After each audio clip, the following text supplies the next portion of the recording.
that's going to bode well for rookie quarterback C.J. Stroud. And I love it the most because that's something the previous two franchise quarterbacks didn't necessarily have.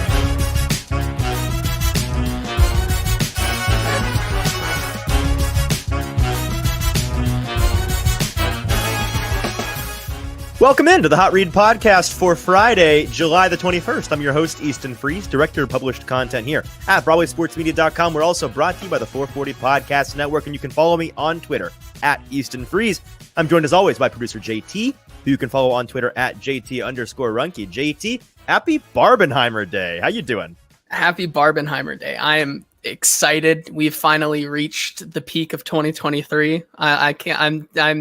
The summer of cinema comes to a roaring close. Yeah. Well, yeah. I mean, I haven't seen Mission Impossible yet or anything else. I don't know. Is there anything after Barbie and Oppenheimer? Well, Mission Impossible, I think, it's not this weekend, but next. Like I think it's already out. Oh, is it already out? Okay. Either way, I knew it was right around the same time. Either way, excited seeing Oppenheimer at the Opry Mills, which is one of like the 30 theaters that actually have like the 600-pound 70mm film. Real this IMAX, Saturday. None of that digital nonsense. Yeah, no, super excited for that. That'll be fun. But I still do not have any tickets for Barbie, so I need to get on. What are you doing? Get on that. Yeah, I'm seeing Barbie Friday night, and then Oppenheimer with you Saturday night. We're seeing it at 11, by the way, which means we're going to be in the theater till 2 a.m. because it's a 3-hour movie. That'll be fun. I was telling you before the show, I was reading the Rotten Tomatoes scores for it, and basically every negative critics review, the gist of it was, I was kind of just too dumb to know what was going on. Like they were talking about big science words and stuff, and I couldn't understand what they were talking about, which sounds like a skill issue. Like, just be smarter, I guess. I don't know. But yeah, they should be good. I've heard nothing but good things from the few folks that have already seen both movies. So if people are listening to the show, like, what are you talking about? Man, you got to get out from under your rock, man. This is the cultural moment of the year. Barbie and Oppenheimer, go see them, preferably within 24 hours of one another, because they complement each other so well. It's the yin and the yang. We are going to talk some football today.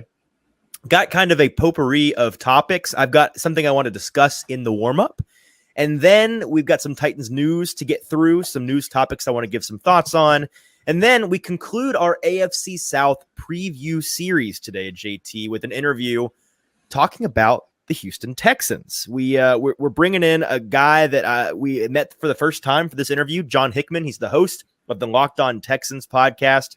Had a great talk with him about the Texans, which was kind of different from the talk we had with our hosts for the Colts and the Jaguars, in the sense that it's just a team in a different place than those two organizations. And so there's a lot of moving parts, new head coach, new quarterback, new cornerstone defensive player, a lot of fresh faces. I think it's a fascinating team, and one that this year, maybe this is the sicko in me, and maybe it's the person who, my job is to cover the Titans in the AFC South, but I think they're going to be actually intriguing to watch this year for the first time in a long time. Am I crazy for thinking the Texans are going to be an interesting watch this year? I mean, they kind of were interesting last year, were they not? Like, even if they weren't really good, like, they were in almost every game that they played. Like, they were giving teams runs for their money. And this year, with a better kind of offensive group, and I think the defense is coming along with a new head coach, massive upgrade that actually wants to be there and is not actively trying to destroy the organization. Not flipping the organization the bird on the way out the door. Yeah. I think they're just going to be more fun to watch. Yeah, no, I agree. Let's start with the warm up today, though. Today's warm up is this. The most, and this is a thought brought on by Rand Carthen waking up from his summer vacation or slumber or whatever the NFL personnel departments do in the months of June and July, coming back to work, hip fire, shooting from the hip. I almost said hips ablaze. That would have been a new one. Guns ablaze, shooting from the hip is what I combined, I think. But he comes back and not quite officially made 2 splashy moves, but one officially and one unofficially. I'd imagine by the time this comes out, or by the end of the weekend, it's probably going to be official, moves to make this team better. And the thought is this: the most important thing about the addition of DeAndre Hopkins, and likely at this point, George Fant is not what they mean for this team's ceiling. It's the margin for error that it affords them. So let's talk about this. We've talked all summer and spring, JT, about the significant list of unknowns on this team, particularly on the offensive side of the ball, right? What made it such an interesting team to talk about throughout the offseason was there's so much we don't know and so many different ranges of outcomes for so many different players and personnel on this team. Just to name a few, Treylon Burks. Can he be that volume wide receiver one? That's been the question all summer. Kyle Phillips. We saw what he's capable of, but can the dude stay healthy? And if so, what kind of role does he fill in on this offense? Chikakonkwo, we've been talking about him not so much as an unknown, but that's us editorializing. In reality, he still has not proven what we are very confident in our expectations for him, but he's not done it yet, so there's an unknown element there. Tyjae Spears, rookie, running back, electric factory in college, really flashed some things in OTAs, some promising looks when we got to see him as they started to install this new offense, and so unknown as to what kind of impact he would have on the offense, what kind of versatility he would add. Andre Dillard, former first-round pick, has all the tools that you need to be a competent tackle in this league, but is he going to be a good left tackle? Based on his track record in Philadelphia, the jury's really out, right? We don't know. There's a real gamble there. Nicholas Petit-Frere started last year promising for a third-round rookie offensive lineman at a tackle position, then kind of fell flat at the end of the year and ended up having, on the whole, a pretty bad season. What would he do from year one to year two? Would he make that leap? Daniel Brunskill, versatile guy, has some experience, less of an unknown in terms of a track record, but what would he look like shoring up this offensive line? Would he fit in well? Peter Skoronski, we talked all draft season about how this guy is definitely the safest offensive lineman in this draft. If you pick him, we really saw no floor below competent starter for a long NFL career. Like, we thought that's what he's going to be, and I still do think that. But he is a rookie, and he's going to be playing a position that should be easier than the position he played in college, moving from tackle to the interior as a guard. But it is a new position. What would he look like there? Unknown. And then Tim Kelly, brand new offense, brand new offensive coordinator, brand new terminology for this team to learn. What would that look like? What permutations could that present itself as? And what does it change about what we think we know about certain guys, such as Derrick Henry and Ryan Tannehill, right? That is just scratching the surface of the litany. And I just named 1, 2, 3, 4, 5, 6, 7, 8, 9 of the 11 offensive starters in Tim Kelly, the offensive coordinator. So that being said, what was the plan? Like, let's go back and think about what the plan was going to be with each of these guys if they didn't pan out, because that's, I just named 10 big question marks going into the season. We've talked all summer long about how on the majority of these, we have good reason to believe that there's a good chance that they pan out, that they work. Maybe they don't hit their ceiling in terms of Treylon Burks becoming, a top 10, top 5 receiver in the entire league. Maybe Peter Skoronski isn't the best guard known to man, but we felt like they would be at worst competent, that they would work out for this team, that they wouldn't be a net negative player on the field. But with 10 big question marks like this, you have to know from experience that every year there's going to be an optimistic and a pessimistic outlook on each big question mark for a team.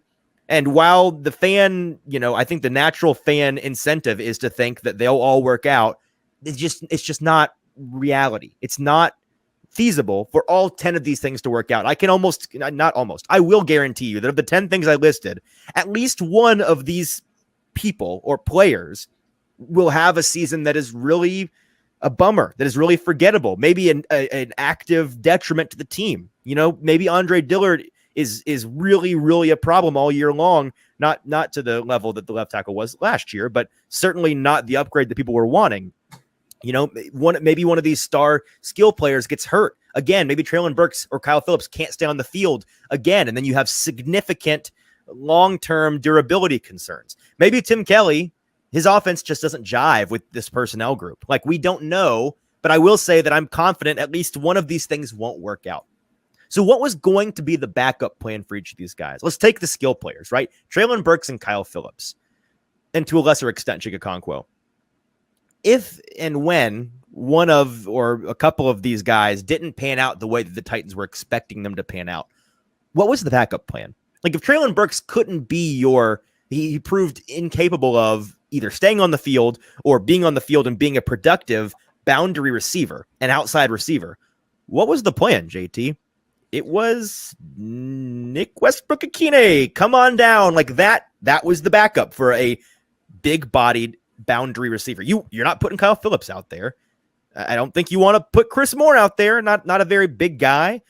Rocking with Colton Dowell, 7th-round rookie. Like, scary, concerning element of this team if he wasn't going to work out. What does DeAndre Hopkins' addition mean?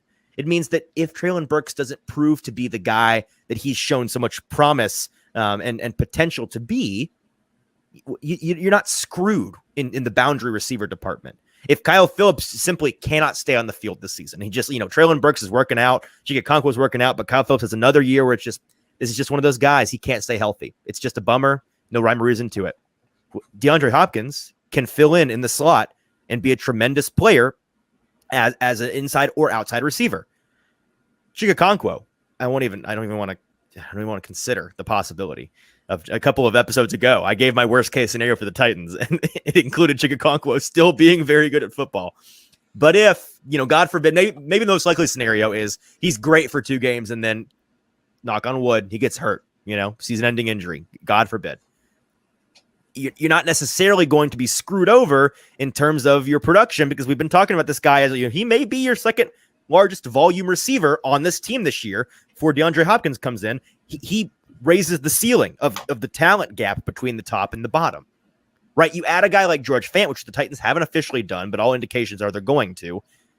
Andre Dillard, Nicholas Petit-Frere, Daniel Brunskill, Peter Skoronski. If these guys aren't working out, let's consult the depth chart for the Titans, JT. Like, what if the offense, 5 guys that are, one of which is not new to his position, although that was before the suspension. Now, for the first 6 games, it will be 5 guys brand new to their positions on the Tennessee Titans team. Odds are one of these guys is somebody has to be the weak link, right? Somebody's probably not going to be that very, very good at the beginning. So what was going to be the backup plan? Or if somebody gets hurt, what was the backup plan? Well, at tackle, Andre Dillard goes down or absolutely stinks. NPF literally does get suspended. What's the backup plan there?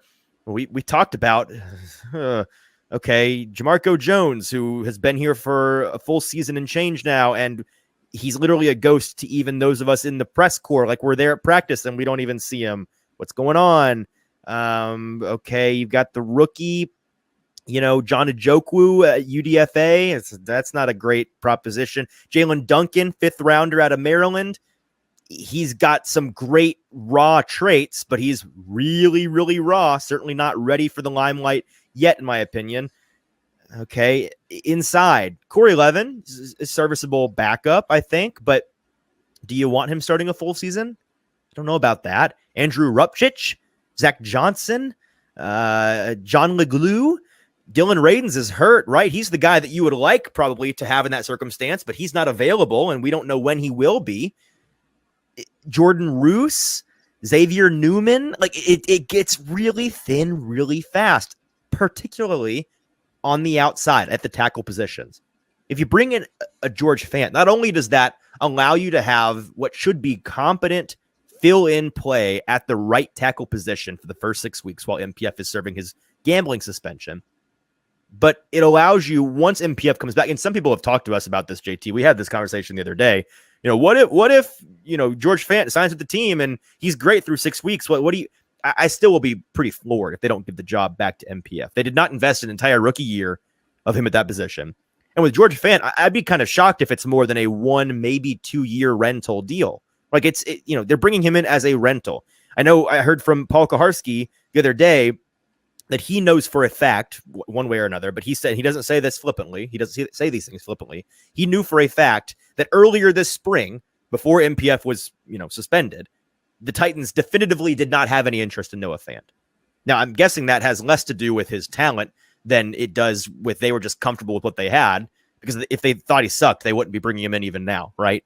So clearly they don't think he sucks. and they didn't have interest before. Now they do. That's a pretty good indicator. Like, yeah, we're going to bring him in, maybe 1-2 at most year deal, very much a rental player. He's not going, we're not going to just keep rocking and rolling with him if he has a good first 6 weeks at that position without giving MPF a chance to have his job back. He is a second-year tackle who we're expecting to take a leap, and he's a guy that's on a cost-controlled rookie salary, which is a pretty big deal. Like, we'd like to get the most out of that, and we'd also like to groom him to potentially, at the end of that rookie salary, be good enough, have a good enough track record to say, hey, this can be our right tackle of the future. Let's sign him to another contract. Let's sign him to a couple more contracts. Let's keep him around for a decade. He can be our cornerstone right tackle. Like, that's the dream, right? That's what you'd like to happen. And so they're not going to do that. But that being said, you bring him in. He serves 6 weeks admirably, does a competent job, a bang-up college try job at the right tackle position. And based on what we've seen from him at both left and right tackle in the past, he's, I believe, 30 years old, George Fant is. He's had some ups and downs, but his worst isn't Dennis Daly, fire sale, pound the alarm. Like, it's bad, but it's manageable. And his best is certainly, competent tackle, NFL starter tackle play, which is what the Titans are going to be hoping for. You then have a guy in George Fant, once MPF steps back into his role, who's a arguably above average swing tackle for when you inevitably need him again later on in the season. Or, and Mike Herndon brought this up, this is a guy that was a basketball player in college at WKU. In college. And now he's a 320-pound tackle. You don't do that unless you're a crazy freak athletic specimen. I mean, he's athletic composition, his DNA. This dude is a freaky, impressive athlete. And there's some videos, I don't know if you've seen this, JT, online. I don't know at what level, but of him running some big man routes, going out as a jumbo tight end and making some really impressive. The one in particular I'm thinking of, he's running a seam route up the middle, is looking over his inside shoulder back at the line of scrimmage. Quarterback throws to his outside shoulder, and he does what we watched Jeff Swaim fail to do a number of times last year and move, contort his body, use that body control that receivers have to move mid route and full extension, grab the football. Like, it's impressive. They're like, oh, that's an athlete at 320 pounds. Holy cow. And Mike Herndon brought up that he would not be shocked at all, assuming the Titans sign George Fant. And once MPF fills back in at right tackle, this guy, we've been talking about Trayvon Wesco as your bonus lineman in jumbo packages. Maybe step aside. Maybe this guy is your jumbo package, jumbo tight end. Would not shock me at all if they installed some of that for George Fant, because even at 30 years old, he is still a freaky athlete. And so to sum all of this up, what the addition, yes, I do think that DeAndre Hopkins, and assuming they sign George Fant's additions to this team, raise the ceiling for this team, right? I think that we talked about playoff implications for this team, and I felt like without a DeAndre Hopkins, you probably were going to lack the firepower to really contend with some of the biggest firepower stockholds in the AFC, in the Chiefs and in Buffalo and in Cincinnati. But with a DeAndre Hopkins, I think you could contend if your weapon, if Treylon Burks and Kyle Phillips and Chika Okonkwo and Tyjae Spears and Derrick Henry and DeAndre Hopkins all play to their potential, you might really have something going there, right? You might absolutely be able to contend. I do think that those guys, and of course, the first 6 games, you may not have a complete disaster at right tackle. And so you may not be really hurt by that with an addition of George Fant. And so that raises the ceiling of the team for sure. But what is more important to me, and my overarching point is this: it's the depth that they provide that was needed by this team in order to not be totally screwed when some of these things inevitably don't work out. All right, getting off my soapbox, let's get to some Titans news. JT, a couple of things to talk about. The first of which, don't know if you saw this, Titans Oilers throwbacks finally not released but leaked. We got some first looks at them. What were your thoughts upon seeing these glorious uniforms? Well, I had to laugh at just the timing of this, because literally last night at 11:30 p.m. I had a random friend who lives in Austin, Texas, or somewhere out in Texas, yeah, you got any of those Oiler throwbacks picks leaks? And I was no, that's not where I thought you were going with this. I have nothing for you. And he's like, damn, really? And I was like, yeah. And then this morning, I'm like, you're not going to believe this, but they just leaked. I was like, here you go. See, I thought you were going to go in the direction of, I can't believe they took the Thunder away from the Colts Indiana Knights not throwbacks, alternate jerseys. No, but I will say that my friend did fall into the group that thought that because they are Oilers throwbacks and they were pouring oil on them that they were going to be all black. I'm not a moron. I'm not sure where everybody was getting this from, that they were going to do all blacks. I don't understand. I thought it was pretty clear and obvious from the hype video. I thought it was a really cool way to kind of tease them. Yeah. Yes. But I really like how they look. No, they look awesome. I will point out that some people are making fun of, and I think to a point, rightfully so. Like, oh, did you see what they look like? Like, yeah, in the 70s. Like, it's a throwback jersey. They're gonna look the same, or they should. They better look the same, and they do, as they used to look. Like, that's the whole point. We're bringing back the old jersey. There's plenty of footage out there. In fact, you can go and buy old school jerseys they sold of the Oilers if you go looking hard enough. Like, they exist, so we know what they look like. And a couple of people have been making fun of that, and that's fair. But some people are taking it too far. I'm not going to name names or anything because it's more than one person. Don't be a thief of joy, man. Don't be the fun police for a living. Like, there's a difference between people being shocked and surprised by, oh, did you see what they look like? Yeah, a long time ago. It's the same as they've always looked. But you can not be surprised by what they look like and still be excited that they're finally here. Titans fans have been clamoring for this for a long time.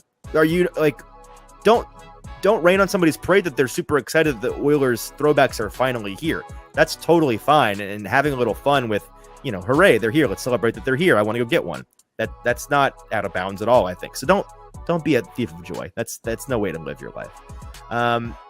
In other news, I wanted to just point out, we kind of went through a phase in the spring, JT, right after Titans GM Ran Carthon was hired, where it was kind of the spring of Ran Carthon hate. The Titans do some things in the draft that fans aren't super pleased with, such as not addressing the wide receiver position until the 7th round, such as moving up in the 2nd round to go and get Will Levis, which really pissed a lot of UT Vol fans off. And there was a lot of, Ran Carthon. There truly were some people already talking about how Ran Carthon's already a bust. He's a moron. He's in over his head. He doesn't know what he's talking about. This guy stinks. Okay, which was ridiculous at the time. We've now moved into a summer of, and really in the last week, Ran Carthon love. Ooh, he landed DeAndre Hopkins. Ooh, let's write down all the names of the people he's brought in this offseason. Daniel Brunskill, Arden Key, Aziz Al-Shaair, DeAndre Hopkins. Wow, look at this list. This is a nice, great first offseason for the new GM. Clap it up for the new GM. And my point in bringing this up is that, and I said this in the spring when people were saying outlandish things that I saved, that I was going to just, pull back up as ridiculous cold takes eventually about how GM Ran Carthon is a bust already. But I feel obligated to say now, and it's like, Ran Carthon, already one of the best GMs in the league. Resist the urge to judge a GM before their football team plays football. Like, they gotta touch the grass first. The players gotta put the cleats to the grass before you can really fairly judge a GM on their football team and their roster construction skills. Whether that is good or bad in your mind, whether you are criticizing or praising a GM. And it's fair to say, like, hey, I really like what Ran Carthon has done with this team this offseason. It's equally as fair to say, I really don't like what he's done. I would not have made these decisions. I'm really skeptical. But what isn't fair is people saying, Ran Carthon, already a bust. These are bad decisions already before we've even seen the implications of that decision play out on the field. And alternatively, the GM Ran Carthon is a stud already. I don't even need to see these players play. I don't even need to see DeAndre Hopkins fit into this offense for me to know that he's a stud and he's a great GM. Well done. You can't really say those things definitively until we see their team play football. So resist that urge. You can be a fan of what they're doing. You can say that you're not a huge fan of what they're doing. But to definitively judge their performance in the offseason before they play football is foolish. Don't be a fool. All right, a couple of around the NFL topics, JT, that if you would not mind being so kind as to walk us through. I just wanted to kind of give some real quick snap reactions to some NFL news this week. What do you say?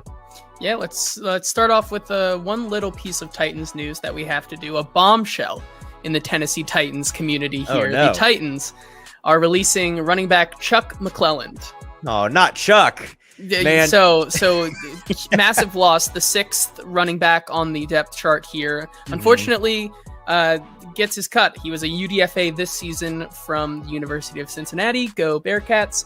But his time with the Tennessee Titans has come and gone. It was here in a flash and gone in a flash for Chuck McClelland. I remember being at OTAs about a month and change ago, I guess 2 months at this point. And every day we're out there, we get our media roster list handed to us by the team. Very nice of them. This big, long, extra long sheet of paper of all these guys. And so we go through and we typically tag team it as a media. One person, actually our buddy, friend of the show, Sam Phelan, developed a really innovative way to go about this exercise this spring. Before we would just kind of like write them down, like you go out like a 93, got 93, 92, 75. What he would do, we'd tag team it. I'd sit there with my sheet and he would get we didn't have binoculars out there. He'd get his iPhone out, iPhone 13, 3x zoom, and he would use that as a digital binocular, and he'd just call out numbers. And it's 8, check, 12, check, 13. So very efficient. But we do that every practice that we can. That the team doesn't tell us who is and isn't there. It's up to us to figure out who is and isn't there, and preferably report to you who isn't out there. So and so missed practice again. What's going? Caleb Farley, or not Caleb Farley, Christian Fulton still not here. We got to look for him to make sure he's not here. They won't tell us. So, we do that every day, and in OTAs it was the same. They gave us a new list every day, but it was the same roster list, except for one day at the end of OTAs, one extra guy popped up, and you're like, who? Chuck McClelland. Who has this guy been here the whole time? Am I going crazy? No, this is the first day he's added. Okay, cool. And I think he was out there for 2 or 3 days. That's what it felt like to me, at least. And now he's gone. So rest in peace to Chuck's career in Tennessee. Best of luck, truly, to him, wherever he's headed. But while we do bring this up, not just to make fun of a guy who got released, which that's not actually funny. It is a good indicator, however, that the Titans, they're not releasing a guy off the roster, not waiving him for no reason. They would do that. They do that this time of year, just so people know from now until the beginning of the season. Whenever you see a transaction go one way, it's typically in anticipation of a transaction filling in that gap. So whenever guys are released, unless there's something like, just attitude problems or they get arrested for driving too fast, like somebody we're about to talk about, it's going to be because they're planning on bringing people in to fill those roles, and they can only have a certain number of people on the roster at the time. So pretty good indication that beyond the report that, hey, the Titans are bringing in George Fant for a workout this weekend, and they're assuming they're going to sign him, which is pretty definitive in and of itself. They're making roster room for somebody who I would assume is George Fant. Yeah, let's move on to another topic here. The free Denzel Mims saga has come to a fitting end here. My boy is free. As it was reported yesterday that the Jets have now finalized a trade, sending wide receiver Denzel Mims and a 2025 7th-round pick to the Detroit Lions in exchange for a 2025 6th-round pick. Yeah, really, all I have to say on this is that I saw some Titans fans being like, oh, go grab Denzel Mims now. I don't think that was ever really in the cards after they just went and got DeAndre Hopkins. They are still happy with the people they have on this roster outside of Hopkins. As I've been preaching all summer, they're more happy with them than you are, I promise. Whether they're right or not, we will see. But it is funny to me that the GM up in New York managed to get this trade to go through, because I don't know if you've paid attention to this, JT. Mims has been available for trade like 7 times in the past 3 years. And no one has bitten. And this time they literally said, we're going to release this guy unless somebody wants to trade for him, which is always a great trade strategy. Like, should I give you something for this guy that you just told me you're going to let me have for free if I just wait? And apparently the Lions said, yes, we will. And really a nothing trade, a 6th and a 7th swap or whatever it is. But I do think he'll be I do think that he's a good player. And in that Lions offense, I can see him working really well as the wide receiver 3 or 4. So I'm kind of excited to see. I'm just excited for Motor City Kitties and Dan Campbell football in general this year. How can you not be? I kind of think it'll be an interesting fit, and we'll see how it works out. I mean, certainly he's going to take the spot that Jamison Williams will have early on here before he comes back. But I mean, he's finally going to get a quarterback not named Zach Wilson to throw him the ball, or Joe Flacco, or which Mike White, or anyone. You should hope for any receiver at any level. I hope you have somebody that's not Zach Wilson to throw the football. I don't wish that on anybody. I do like it with him kind of being around the rising star in Amon-Ra St. Brown and a veteran like Marvin Jones. I think it's a good deal for the Lions. I think their offense becomes actually really, really good. And it's going to be tough to beat them in the NFC North. Absolutely. Speaking of the NFC North, the NFL media confirmed today that Vikings rookie wide receiver Jordan Addison was issued a citation for speed and reckless driving by Minnesota State Patrol after he was pulled over for driving 140 miles per hour in a 50 mile per hour speed limit zone at 3 a.m. Thursday morning. That's not a great start there, JT. Not a great start to your NFL career. I'm not usually a super stickler about, speed limits. Everybody speeds a little bit. Hard to justify 90 miles over the limit. I think it's a little bit. I mean, he is a Biletnikoff winner, so, Can you believe people during the draft process were knocking him for his speed score? Unbelievable. Clearly, this guy has no speed issues. Yeah. There's really no excuse for that, right? Like, how do you when you have to go explain that to your team? Like, hey, come on in, Jordan. So what was going on? Why'd you get in trouble with the law? There is no good, Publix was going to close in 5 minutes, and I had to get. It's almost certainly, if I had to guess, it's like got cool new car. They can go really fast, as every person, especially male brains, do. Like, I want to go that fast in this car. Let's see what this bad boy can do. First of all, if you're gonna do that, do it somewhere far away from civilization is a good idea. At the very least, in an interstate or a highway, not in a 55 mile per hour zone, whatever it was. Like that. That's a small highway, like side road, maybe even a back road. That's not a place you should be going 140 miles an hour. Unbelievable. It does bring up, I saw somebody bring this up earlier today on Twitter. A number of teams had their interview scores released or leaked for these guys. And he was one of those guys that you consistently saw on these leaks, like significantly lower than you'd expect. I'm not trying to, definitively judge the content of his character, but the signs aren't positive so far for the highly drafted wide receiver up there in Minnesota. Yeah, and then our final story today, the Commanders sale officially goes through with a unanimous vote. So Dan Snyder will be officially selling the team to Josh Harris's group. And I believe it's officially sold as of a couple. I think it's done. Yeah, it's over. I think signed, our grand national nightmare. Josh Harris's group now owns the Washington Commanders. Good riddance, Dan Snyder. Take a long walk off a short pier. Hope you have a bad rest of your life. That's really all there is to say. Super glad for the people of Washington. I know our new buddy Zach Hicks, who covers the Colts, who we had on for our Colts episode, he lives in the Virginia area and grew up a Commanders fan. And based on what he's been talking about on Twitter, it sounds like Dan Snyder broke him as a Commanders fan, and like he is a transplant fan of the Colts because, or at least guy who covers the Colts. I'm assuming he's a fan of the Colts because of that. So I'd imagine in fact, I know he's not alone. There's a lot of people that have just gotten so turned off by that entire organization, the dumpster fire that it was. Really glad for them. Hopefully that organization can, first of all, for the love of God, get a new stadium somewhere, anywhere. Get rid of that dump FedEx Field, and then kind of start to build in the right direction.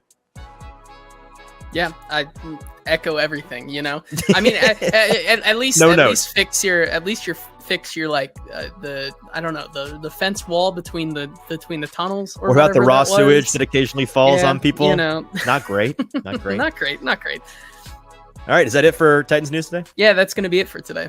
All right, well, with that, let's get to our main event today. It is our interview, finishing up our AFC South preview series. Last team, we've already covered the Colts and the Jaguars. Both episodes were fantastic. If you missed those, after you finish listening here, go back in the feed, find those, here's the pitch on all of these, right? I've repeated it before, but I'll say it again.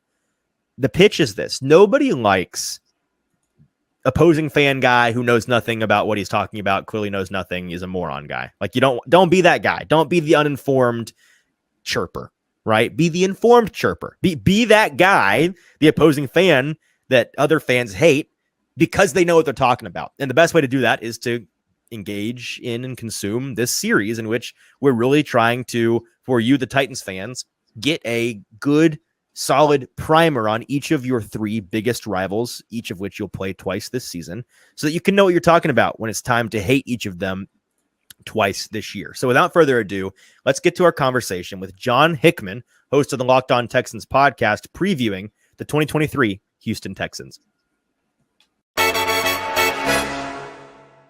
All right, let's welcome into the Hot Read podcast, John Hickman, co-host of the Locked On Texans podcast. John, how you doing, man? Thanks for joining us. Thank you guys for having me. I'm doing great this morning, actually. Fruit in my system, got my water diet going on. There you go. So I'm full of energy, ready to rock and roll, talk Texans, man. That's what I like to hear. So we're going through the AFC South, little preview series for Titans fan. The pitch has been this, right? No one likes opposing fan guy that has no idea what he's talking about. So let's get intelligent. Let's learn about these teams in the AFC South you're going to be facing twice a year so that you can be a hater intelligently, right? So that's what we're here to do today. And John is an expert on all things Texans, and that's why we brought him in. We're going to start with where we've started with the other episodes in this series, kind of an off-season review. The Texans had a couple of marquee moves in free agency, and then, of course, had a number of draft picks, including the second and third overall picks, made some news on draft night. Maybe we can hit the highlights here. In free agency, maybe the biggest addition is at the tight end position, adding Dalton Schultz from fellow Texas resident NFL team, the Dallas Cowboys. That's got to feel like a pretty significant addition to the offense, yeah? Absolutely. And before I go into Dalton Schultz, I would like to say trading for Shaq Mason for Houston was also monumental for them. Sure. This is a team that struggled to run the ball the last couple of seasons. They've had vets after vets, not that very good guys, fill that void at right guard. So I think Shaq Mason, and then getting the extension done with him, is important as well. Sure. Love that trade. But Dalton Schultz, man, this is a team that hasn't had consistent good play since the days of Owen Daniels. You've had a guy here and there throughout the past decade, but nobody has stuck. You look at Dalton Schultz in the past 3 seasons, I think he is a top 5 tight end in terms of numbers. Sure. 2 seasons ago, he was a top 3 tight end, I believe, that season. And he's had experience playing in a high octane offense, but he's also a hell of a runner, right? So he's played in a balanced offense, something that Houston has said over and over again between D'Amico Ryans and Bobby Sloyd. That's what they want to bring to this franchise. And so you look at the addition of him, a guy that can knock out 2 birds with 1 stone at that position. You don't have to bank on another guy that you want to use primarily as a blocking tight end or primarily as a receiver tight end. He can do both. Coming in with a rookie quarterback in C.J. Stroud, our expectations for him in Houston is to be that security blanket for your rookie quarterback moving forward in this offense. Exactly. Yeah, I mean, nobody is a better best friend to a rookie quarterback than a competent tight end. So certainly a wise decision there. Looking at the draft, obviously the headline was C.J. Stroud and Will Anderson Jr. in back-to-back picks at the top of the draft, and that's kind of been hammered home for months now. Looking elsewhere, was there any pick or maybe a couple of picks in the Texans draft that really stood out to you? Obviously, solidifying that offensive line in the second round with Juice Scruggs out of Penn State, adding some help at the skill positions with Tank Dell in the third round. Were there any later round picks that you were a big fan of, and why? I really like the Juice Scruggs pick, man. Sure. So I just hyped up Shaq Mason, who will be this team's right guard. Well, last season, Justin Britt just completely quit on the Texans after week 1. And that forced Scott Quisenberry to step up in his place to play the center position. And Scott Quisenberry got a lot of flack from last year because of the type of season that he had. Rightfully so. Wasn't great. Wasn't good at times. He also had a rookie left guard next to him that struggled throughout the year. Went through the gauntlet of D tackles, and it was just bad for Kenyon Green. Scott Quisenberry was kind of forced to step up, next man up in the NFL. For Houston, they haven't had necessarily a good center in a while as well. So to get a guy like Juice Scruggs, who is very versatile, can play across that offensive line, but I think would be very good for Houston at that center position. For Houston, why that's so important is you got the vet Laremy Tunsil you locked in. Sure. You traded for Shaq Mason, got that extension. Titus Howard is a very good right tackle in this league, only gave up 2 sacks last year, I believe. You're banking on Kenyon Green to progress, but you're helping solidify this offensive line. And this is a franchise that historically hasn't been consistently good with those offensive line units. You guys remember the David Carr years where in 2 seasons he was sacked 170 times or some crazy broke number. A lot of records. It was a lot of records those first couple of years. And then Deshaun Watson first couple of years in the NFL as well. So this is kind of like Houston's looking at their past and figuring out what they did good and what they didn't do good with their rookie quarterbacks. Solidifying the offensive line is one of them.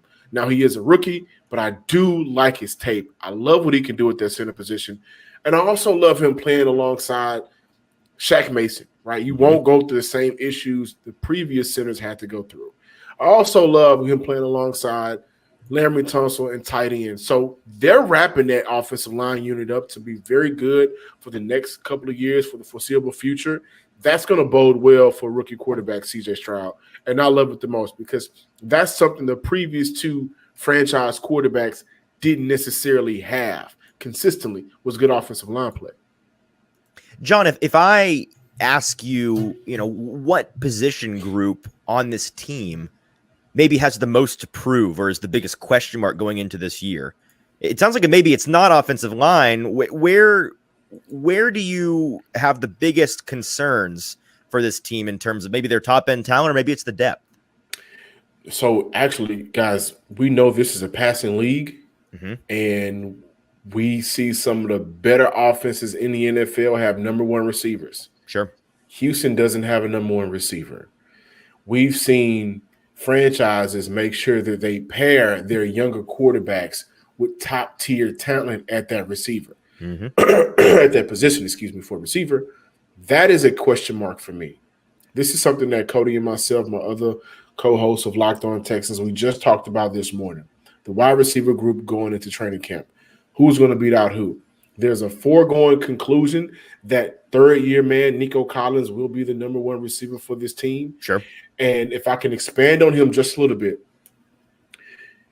Nico Collins improved in every way last season. Yeah. However, in order for people to see that, numbers have to come with it. And unfortunately, that did not happen because of the quarterback play. Right. If you go back and watch the games that he was featured in, there was at least 250 yards left out on the field because of the lack of quarterback consistency last season. And so with that, he's flying under a lot of people's radar nationally and I think locally as well. But he got faster, he got leaner, he got quicker off the line of scrimmage. He became a better route runner last year. It's just I didn't get the ball for you guys to see the completion so we can go back and look at the numbers and how I affected the game if I'm Collins. So there's a foregone conclusion he's going to be number 1. And I think he should be. If not, then that means the better man won. Was that the vibe coming out of OTAs in the spring? That was the vibe. Okay. That was definitely the vibe that Nico is going to step up and be their number 1 guy for C.J. Stroud. And they've been working on their connection as well. I can't downplay the 10-year man vet, Robert Woods, guys. I think that if he's healthy, he was healthy last year, just a terrible situation offensively. No kidding. 2 years ago was an injury. But before that, he was nearly a 1,000-yard receiver. And I think with Bobby Slowick's offense, we're looking at a variation of the Shanahan tree offense. We're going to see a lot of motion. We're going to see them be able to, take a receiver, motion that receiver, and find a better matchup. That's something that Robert Woods did great for the LA Rams. And his ability to be able to pick up first downs. Like he has a knack to go get those first downs and convert. Outside of those 2 guys, well, we're banking on a in terms of where he's been in his career so far. We're banking on a fourth man on the receiver depth chart, Noah Brown, here in Houston. A rookie in Tank Dell. Essentially a rookie in John Mechie, who's coming off not playing football in a season and a half. who beat leukemia. Shout out to John Mechie. What's the first name? Not to stop you here, but what's the situation with Mechie? Obviously, he beat leukemia, which is fantastic. He's been back working. Is the report that he's back to full strength, ready to go? All is good. He is ready to go for camp. Okay. And what we talked about this morning is if he is ready to go, don't hold back. Sure. Let's put him out there on the field. This is my thoughts. Let's put him out there on the field. Let's get him every rep that he needs and then some. Mm-hmm. But you have him. He's essentially a rookie. He didn't play football last year. Yep.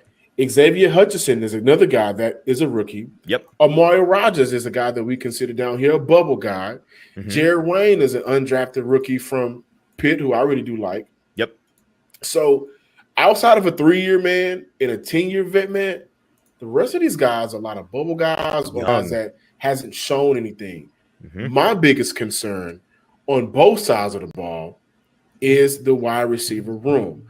We do believe that this team is going to run the ball a lot this year, but at some point in 2023, you're going to have to air it out. Who can you trust to make plays consistently? And a handful of those guys hasn't played NFL football. Let's talk ranges of outcome. We don't love on this show to talk about, this is the definitive schedule record prediction for this team. This is the ceiling for this team. This team can get to the playoffs, but they won't win more than one game. I think that's reductive and silly. And part of the beauty of the NFL is any given Sunday, right? And so we like to talk about things in maybe best case, worst case scenario, and then what we think is the most likely thing to happen. So let's start at the top, right? What do you think a best case scenario for this Texans team is in 2023? Guys, can you do me a favor? Sure. At the end of the year, let's circle back. Please have me back on. Would love to. Let's circle back because, and I'm loving that I'm talking to some Titan guys. You guys just got D-Hop, and at first, I was quick to write off Tannehill, and I think the rest of that quarterback room is atrocious right now. So it's going to be led out by Tannehill, right? This year it will be. But adding D-Hop, I have to remember what D-Hop does for average to below average quarterbacks. Sure. And I think that he would at least open up opportunity for other receivers. So I just want to say that. Sure. The best case scenario is a scenario that I've been playing around with since after free agency, and that is this team wins the division. Is that let me expand on that. Do you think that would be more a result of the Texans shocking people or more a result of the teams expected to be there at the top, the Jaguars and the Texans Jaguars and the Titans rather having much more disappointing years than folks are expecting? Maybe a combination of the two. Okay. Combination of both. So between the Jags, I want to go down and break it with every team. Between the Jags, I just have to see it for another year. Sure. Trevor Lawrence, I think, is by far, the golden child. He's by far the best quarterback in this division. No doubt about it, right? Yep. And I think they have the better situation in terms of the franchise right now. Mm-hmm. Because they're coming off a playoff victory. Sure. They're coming off making the playoffs, and they're coming off a season. Great coaching. They're coming off a season where they made smart decisions before the season started. Number one, getting rid of Urban Meyer. Sure. Trevor Lawrence also had a bunch of drop picks in last year. So I want to see how he cuts down on some of that risky decision-making. Mm-hmm. But I just have to see it again. And I'm not fully bought into that team. You guys, the Tennessee Titans, I am, even what I just said about the situation with D-Hop now, I am still questioning Ryan Tannehill to be able to lead an offense because eventually – at some point, the most, if not number one, top 3 underpaid player in the NFL, Derrick Henry. They've been having this running back talk all week. Sure. Derrick Henry is one of the most underpaid players in the NFL. Sure. At some point, he can't continue to carry everything. Yep. And what we've been able to see so far, even when they went 12-5 that one year. Mm-hmm. They beat the Chiefs a couple of times. Like when Tannehill and that offense is rocking and rolling, they are rocking and rolling. But I just don't trust how they're going to change things offensively to give that team a different chance to win games. I got to see it. Sure. The Colts and the Texans, I believe, are in the exact same boat. Rookie quarterback, new coach, rookie head coach. You drafted pretty well, younger team mixed in with some vets. But if they are healthy, because they still have Quentin Nelson, and then they have, Shaquille Leonard. Yep. Whatever his name is right now. I forget, yep. But, yeah, I'm with you. Shaq Leonard. I think that between the Titans, the Colts, and the Jags, all three of those franchises are dealing with, I think, very important suspensions right now or injuries right now. True. So for Houston, the shock factor will be, can you take advantage of what, especially in the first, 8 games where you see majority of those suspensions or injuries, mainly suspensions will be played out. Can you take advantage of those games where some of those guys are not on the field to help swing a game? And I am worried about the Titans' offensive line, honestly. I want to see how that comes together. Sure. Y'all drafted the rookie. I forget his name. Peter Skoronski. Yeah, I like him as a prospect. I really do. So I want to see what he does. How's he been in training camp so far? He's been fantastic. Very likable guy. And, I mean, he was one of the guys in the draft that was one of, if not the, probably safest pick. Like, the floor was very high. The question is he the best lineman on the line already? Like, if so, concerning. You know what I mean? There's just a lot of question marks with this team. So that's certainly the case. If I were to peer into the future, John, and tell you, yeah, the Texans do end up winning this division this year, it's crazy, and you had to guess the biggest reason why that would be, whether it's a certain player, a position group, a certain coach's impact, what would you guess is the number one contributing factor to everything going perfectly this year for the Texans? DBs. Okay. DBs. We are already in a questionable quarterback division. Like, this ain't the AFC West where for a while everybody was good in the division. Sure. I think Derek Stingley is going to be healthy. He's going to play about 14 games this year, 14, 15 games, majority of the season. But they added Jimmy Ward. Jalen Petrie was a monster last year, as you guys know. Yep. Between Stingley and Nelson, who should be, unless he's traded, should still be on this roster. Griffin, who was also a division mate last year, played with the Jags. The DB room is the most, I think, unquestionable room right now. Like, we don't have any concerns about that room. They have talent, they have speed, they have hard hitters. Adding Jimmy Ward, you have somewhat of a winner in the NFL and a smart player who is comfortable in the defense, coming over from San Fran, played under D'Amico Ryan, so he's going to add that element as a vet. And now what I like, you have more of a situational and ideal, depth room. Now you don't have guys playing too many snaps. I love Jonathan Owens and his story, but he played way too much last year. Sure. So, like, you got pure starters, and then you have guys that can come in whenever you need it. And I think that DB room is going to cause some problems for the quarterbacks. Okay, now let's go to the other side of the coin. Worst case scenario for this team is what? Whether that's a record or whether that is a certain player or players not working out. Is it just that, it's a disaster year for CJ Stroud? What's the worst case for this team? I have two. Okay. I have two. I want to go, one of the worst case scenarios is during his rookie year, Will Anderson struggles. CJ Stroud was a player that was drafted at 2. Will Anderson was a player you traded a lot to draft up and go get. And he struggles during his rookie year. Makes that move look really questionable if that's the case. Right. And that move, regardless of if it was a D'Amico move or not, falls on Nick Caserio. Yep. The second one is because they just finished last in the division again. You don't see any progress. The wheels just keep spinning, basically.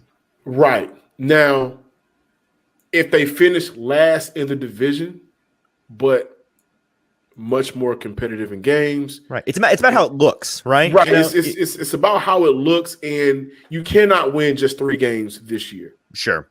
So they finished last at 6-11. CJ Stroud wins 5 of his last 6. Looks really good at the end of the year, poised to make a jump. That's different than, winning 4 games and just being non-competitive. Because if you go out and because of the moves you made in the offseason, guys, like you won the offseason when you got DeMeco Ryans, the hottest name in coaching. So you don't want to have the same issues that you had under Lovie Smith and David Cody. Mm-hmm. So if they're last in the division, 6-11, 5-12, around there, but you see the noticeable changes, and you have real building blocks to move on from for the following season, then that's fine. The worst case scenario is the Browns are picking first in the NFL draft. And I say the Browns because not the Browns, the Cardinals. The Cardinals. There you go. Yep. Because they own the Houston Texans pick. Yep. The Texans still own the Browns. So that's the worst case scenario in my eyes. John Hickman, boys and girls. John, this was awesome. Thank you so much for joining us. Appreciate your time. Anything you want to plug? Anything you got going on right now besides Locked On Texans? Well, before we go, guys, I want to ask. I love doing this. Sure. Yeah, we got time. Please let me know.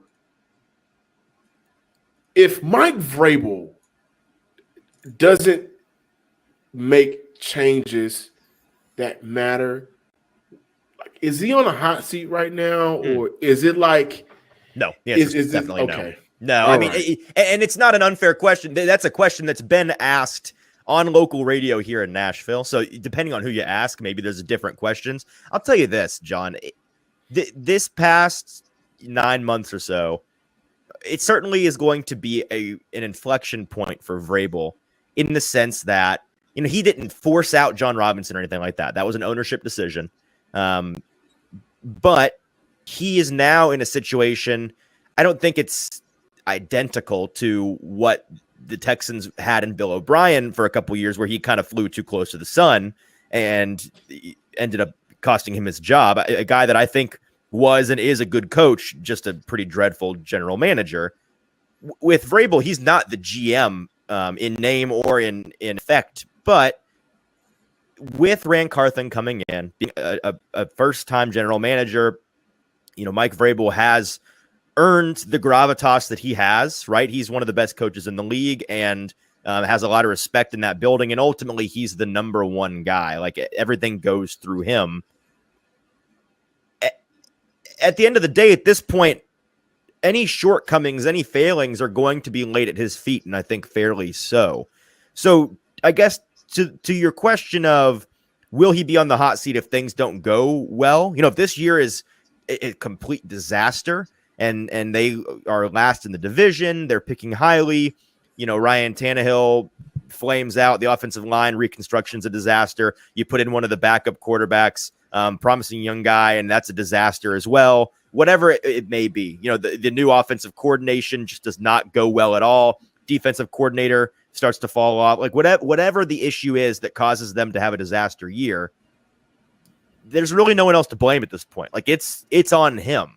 The reason why I say no is because Mike Vrabel in his entire career as a head coach hasn't really given us any reason to believe he's capable of a full dumpster fire season. I mean, his worst case was a 7-10 season last year where they're playing for the division in the final game of the year, and they only lose their last 7 games primarily because they had historic injuries for the second consecutive year, and he can't control who is and isn't hurt. So that's really, I guess the answer is yes, if things are a disaster, he will be on the hot seat. I just don't see things being a full-blown disaster for him, if that makes sense. I like that, and I have a lot of respect for Mike Vrabel as a coach. I think that the comparison to Bill O'Brien is true. Like, he may have had more talent during his tenure with the Tennessee Titans compared to the totality of the tenure for Bill O'Brien. Sure. But those guys don't necessarily have the cream of the crop talent and players like the rest, like the Chiefs or the Broncos, or a lot of the Bills, a lot of the other teams in the AFC. So I think Mike Vrabel does a very good job with what he has. Before I leave, I do also want to ask you guys, Will Levis or what's my guy, Malik Willis, mm-hmm. Who's going to be quarterback 2 on this roster? That's a great question, and it's a question that I can't wait to answer when I get to go to camp here in about a week, and that's what I think a large portion of August is going to be for us in the media here in Nashville. What do those guys look like? In OTAs, the consensus was, and I agree with this, having seen it for myself, Malik Willis was a hair better than Will Levis, which surprised some people, though I think it probably shouldn't. Malik Willis is a second-year quarterback. Yeah. Will Levis is just coming off of an offseason. Guys coming off highly touted quarterbacks, their spring in the pre-draft process, they're not working on football. Like, it's all media and getting shuffled here and there and going to the combine and going to the draft. Like, there's a lot of distractions there, right? And I'm sure CJ Stroud has dealt with the exact same things. So I'm not shocked that in May, immediately after being drafted, the guy who's been doing nothing but grinding in the offseason, Malik Willis, looks better than you. That being said, they were very close, and they both were definitively a rung or two or three below Ryan Tannehill. Like, there was no question in OTAs as to who the starting is there a chance was. Will there be a chance we see either one of those quarterbacks this season? I would say not unless Ryan Tannehill gets hurt, and not unless the only way that happens without an injury, I would say, is like they get to their week 7 bye and they are 1-5. And there's a lot of talk about, like, what's this season for? You're 5 games back in the division already. Let's see what these. I don't think that they're going to. I don't think if we see one of those guys, it's because they scratch and claw their way to the top, if that makes sense. I think it's going to be as a result of, let's go ahead and let's move forward. Let's see what we've got in these guys. Let's let them play. Now, a Tannehill injury at his age, certainly a possibility. And so do you see a spot start here and there? He turns an ankle and has to miss a week. And so you get 1 week of Will Levis or Malik Willis, certainly a possibility. It happens relatively often in the NFL. So if that happens, it's certainly going to be interesting who the guy is going to be. As to who they keep, I'll be shocked if they don't keep both guys on the roster. I think that they see too much promise in both of them. And I can tell you for sure that you put either of those guys on the practice squad, they're gone the next day. There's too much promise in both of them as prospects to not be intriguing to different coaches and GMs around the league. So I think that they're going to hang on to both of them. If you had me guess by the end of the season who is in the driver's seat, certainly my guess is Will Levis, just because he's, take both of them out of their specific situations and just compare the prospects. Will Levis was and is, in my opinion, a much better prospect, especially for this Tennessee Titans offense, than Malik Willis was coming out. There's a reason they both went where they went in the draft, respectively. I'm actually higher on Malik Willis than most in Tennessee. Most, fans are very impatient, so they gave up on him very quickly last year, despite being put in impossible situations. But I think it's going to be an interesting one between those two. There we go, man. Thank you guys for having me on, man. I had a blast. Dude, it was awesome. Great getting to talk to you, and we absolutely will circle back. Let's have you back on at the end of the year. Sound good? Absolutely. Sound good to me. And all right, guys. John Hickman. Follow me on Twitter at John_Hickman12. Make sure you follow us at Locked On Texans. Give us a like, subscribe, and comment on YouTube as well, man. Appreciate it, John. Hey, thanks so much to John Hickman for stopping by. Great conversation with him. Before you go, a couple of things. First of all, JT, 500 followers on the Hot Read Podcast Twitter. Clap it up, baby. Love that. Good stuff. Appreciate you guys following us on Twitter. Next goal is 1,000. Let's get to 1,000. Come on. I know that we can get there. But 500 followers is awesome. Thank you for everything that you guys do supporting our show. Don't really say it enough. I should say it every episode, but you guys are the reason that we do this, and it's a lot of fun having an audience and being able to have this community with you guys. So thank you so much. Also, if you've been living under a rock, reminder, we, the Hot Read Podcast, have partnered with Zen Sportsbook, the newest sportsbook in the state of Tennessee. We have a welcome code with them, an exclusive welcome code that if you go to the Apple Store or the Google App Store or the Google Play Store or the Android App Store and download Zen Sportsbook, you can get it anywhere. Sign up with our code HOTPOD, HOTPOD, code HOTPOD when you sign up. That's the referral code that's going to get you 5% welcome bonus cash back in your pockets on all of your betting volume when you use code HOTPOD. Win or lose, for every bet that you place, 5% of that for the first 15 days goes back in your account. that you can withdraw not as a free bet or as a site credit, but as cash money homie that you can put back into your bank account if you so choose. And then after that first 15 days, you got 3% cash back rewards in perpetuity forever. 3% back on all of your betting volume back in your pocket every single month. You're going to get that back whether you win or lose on those bets. And so we love Zen Sportsbook. They are really doing things differently in the betting space, and we think that they're a fantastic product. Go check them out. I think that you'll enjoy it. JT, next week, training camp week, baby. We're back. Football season is back. We're officially back on the beat. We'll be doing, I think on Monday, we'll do a training camp preview episode, talk about what we're going to be looking for, some thoughts and comments along those lines. And then next Friday, we're going to be reporting on training camp because we'll be underway. So until Monday, everybody have a great weekend. For producer JT, I'm your host, Easton Freeze. This has been the Hot Read Podcast. We'll talk to you next week.